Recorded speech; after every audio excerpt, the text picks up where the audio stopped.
This is another Read Me Something reward for Reich E. Spore's Patreon. We are reading from my Oz-based novel, Polychrome, Chapter 20. Ugu the Unbowed stood on the balcony overlooking the petrified Emerald City. Halfway to the horizon, the pure, dead gray ended in a line as sharply drawn as if by a knife, and the green of the surrounding lands began. And so it begins. Sire, Cirrus Dawnglory, or at least the being who now wore his name and face, said, clearly unsure of what his king meant. Ah, you are here. Excellent. Walk with me, Cirrus. Ugu turned from the balcony and began a slow walk into the depths of the gray castle.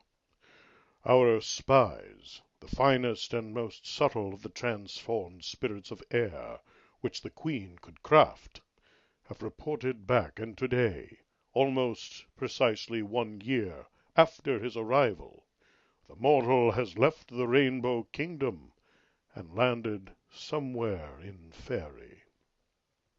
Cirrus drew a deep breath. I see. So, the forces are now moving, and the war cannot be far away. Ugu nodded. Indeed, and this is why I have called for you. Cirrus, you, and you alone, are truly suited to prepare our defenses against the forces of the Rainbow Kingdom and, potentially, the other kingdoms of Fairy.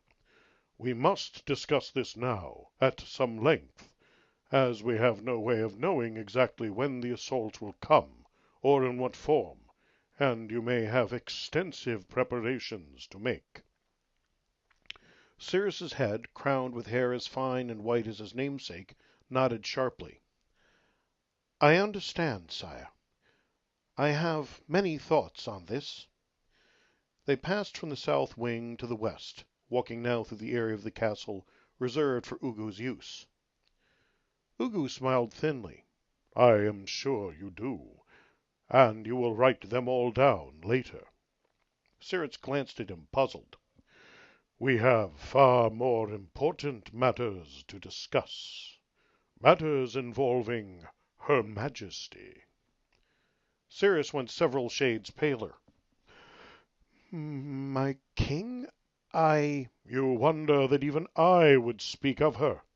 Remember, Cirrus, it was I who helped her regain her form. I, whose recipes and apparatus removed first my form and then gave to her the shape she now wears. I, Ugu the Unbowed, am a master of many magics indeed. I studied the lore of Glinda, and the wizard, and many others, those in my line and those beyond, sorcerers, witches, warlocks, fairy, alchemists, even the secrets of the Yukuhu herself. She has spies, Cirrus burst out in warning before he could catch himself. Do you think I do not know this? She can transform nearly anything or anyone as she will, and place her own will upon many such things. Yet here, in my portion of the castle, she is still unaware that I have complete control. Her spies still see us talking, and report to her that we are discussing strategies and tactics, which I will, at the end, command you to prepare a detailed report on, including annotations indicating what useful additions I may have suggested. Cirrus stared at him, both hopeful and apprehensive. She cannot. She hears precisely what I wish her to hear, sees only what I wish her to see. Only within this part of the castle, true. I cannot safely extend my powers outside of that area without her potentially discovering it. Now, he continued, pausing and looking down coldly at the young man, we must talk.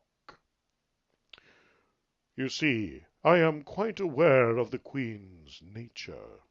She has given you much incentive to focus your loyalty, has she not?" Abruptly the lightly tanned face flamed red, then went pure white, and Cirrus stared up, immobile with fear. "I see." "Draw breath and fear no more. I am hardly unaware of those temptations, General Dawnglory, and even less am I held by them. You, of course, must follow whom you choose, but here you may speak freely, and so may I. And I say to you that she is a viper, a serpent of great beauty and skill, and yet deadly to the touch, one who in the end will destroy all she encounters, until she is finally eradicated by one who understands her for what she is." Cirrus' face was slowly regaining its color as he realized the king had not brought him here to suffer a painful and permanent accident, and his expression shifted to puzzlement. "But, sire, if you know of the favor shown to me and her promises, are you not—" "Taking considerable risk in revealing these things to you?" Ugu nodded. "Oh, certainly. And yet I think not so much risk as others might believe, for you, though not born a warrior of the Rainbow Kingdom, have become such a warrior and one of such skill and courage that for 100 years you were the right-hand man of the General of Hosts. Such a man is the sort to see where his true interests lie, no matter what silken promises may be made by others." Cirrus seemed thoughtful, trying to decide how to reply. As he opened his mouth, a tremor ran through the castle, and Ugu held up his hand sharply. Another tremor. Another, and it was clear that these were footsteps, the massive tread of something so immense that even the tremendous stone edifice of the castle had to respond to its movement. Both stood frozen as the titanic figure drew closer and closer. Suddenly, for a moment, the nearby tall windows were blacked out, the entirety of the third floor thrown momentarily into shadow by the hulking armored form of something so huge that even here, 45 feet in the air, the head was still too far up to be visible through the windows. Ugu only lowered his hand once the footsteps had faded away. "The Yup has sharp ears, and is entirely her creature, one I cannot influence." Cirrus shuddered. Ugu could not entirely blame him. What Amanita Verdant, née Yup, had done to her erstwhile husband was a thing of horror, transforming an ordinary giant into a monstrous and twisted juggernaut of destruction which lived only to serve her will. "On the other hand, I have heard enough from her in the dark of night to know how little sympathy the Yup deserves from anyone, for 'twas he who made her what she is in truth." A part of him was, honestly, somewhat sorry for Amanita. The torment she had suffered at Yup's hands, and other parts, indicated the Yookoohoo's vengeance had not only been richly deserved, but had, perhaps, merely brought to the surface the monster who had always been there. Still, it was also another proof of her own vicious and heartless nature. "As I said, Cirrus, I believe you understand your position well. I know what sort of creature the Queen is. I was allied to her from convenience, and she to me, and both of us know that sooner or later one will betray the other. We both make preparations. But she believes that this is in the end a war of magicians, of sorceries, and that her powers will exceed mine. She may be right in the latter, but I believe this is also a game of alliances, of powers within the people. I made many mistakes in my first attempt to conquer Oz, and I will not repeat them. I had no allies, nor did I attempt to gain any, believing myself sufficient unto all things. I paid for that. I paid dearly for that." He restrained the snarl that always came to him when he remembered his centuries as a nearly helpless dove. "I believe that having a loyal general commanding thousands of troops is a very powerful weapon. I believe, in fact, that a general who will have to examine all his resources and describe to me their deployment, and how they might serve in small tactical areas as well as large strategic ones, may be the most powerful weapon I can ask for. More than sufficient, perhaps, to balance out whatever small advantage and power the Queen may possess. The widened eyes showed that Cyrus understood exactly what he was saying. I am no fool, Cirrus Dawnglory. Unlike her, I have learned. I will reward loyalty well. Loyalty and honest effort, Cirrus, not merely success. I understand, none better, that failure is a possible consequence of trying. If you give me your best effort, I will not punish you for failure. You will not find the Queen so tolerant. No, sire, I agree with you, Cyrus said finally.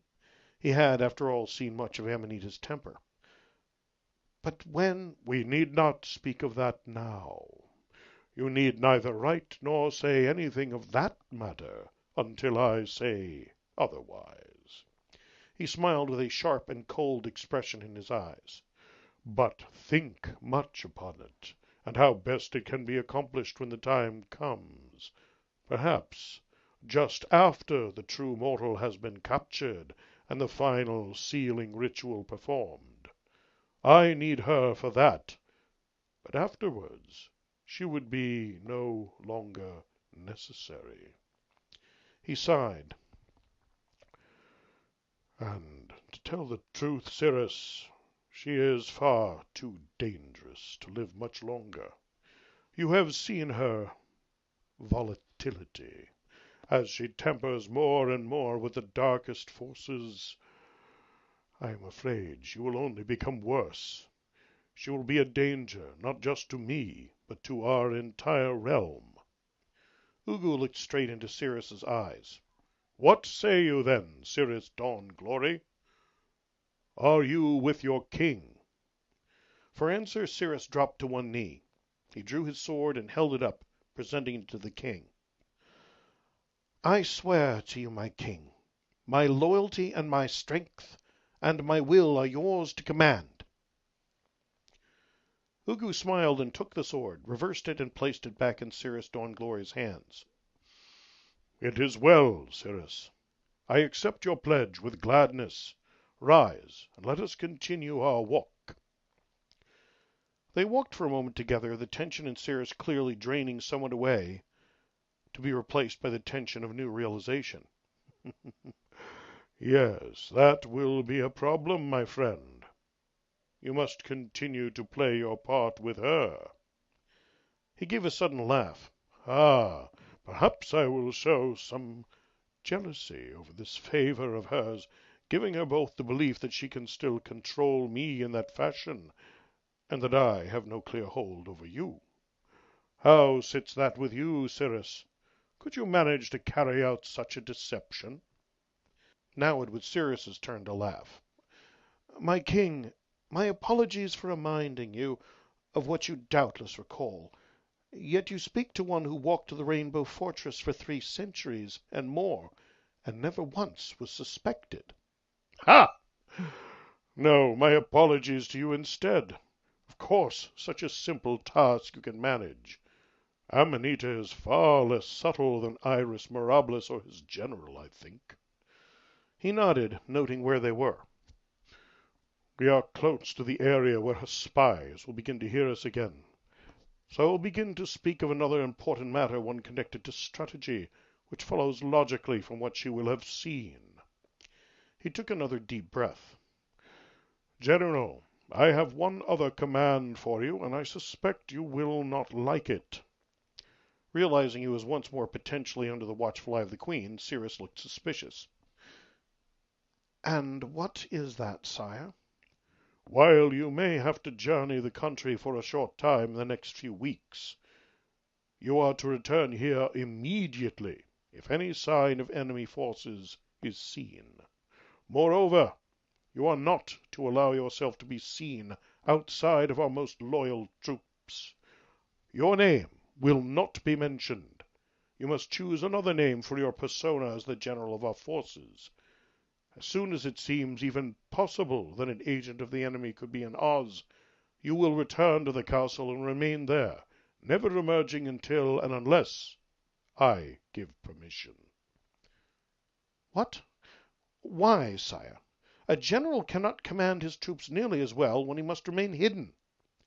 "Because," Ugu answered levelly, "your very existence is one of our greatest weapons, and under no circumstances do I wish this revealed until we have the mortal in hand and under control.